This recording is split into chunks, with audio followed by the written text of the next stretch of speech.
સમાજમાં 4 પ્રકારના લોકો છે. પહેલો પ્રકાર, પોતાના માટે પણ વાપરે નહીં, પરિવાર માટે વાપરે નહીં, સરખું ખાય પીએ નહીં. હવે જે પોતાના માટે ન વાપરતો હોય એ ધર્મ કાર્ય, ભગવત કાર્ય, પરોપકાર માટે વાપરે, એ કૂતરાને રોટલો નાખે. બીજો, પોતાના માટે છૂટથી વાપરે, ધર્મ કાર્ય, ભગવત કાર્ય માટે, સમાજ કાર્ય માટે એક પૈસો વાપરે નહીં.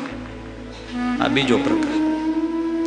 ત્રીજો, પોતાના માટે બહુ ઓછું વાપરે અને ધર્મ કાર્ય, ભગવત કાર્ય માટે, સમાજ માટે છૂટથી વાપરે, ખુલ્લી વાપરે.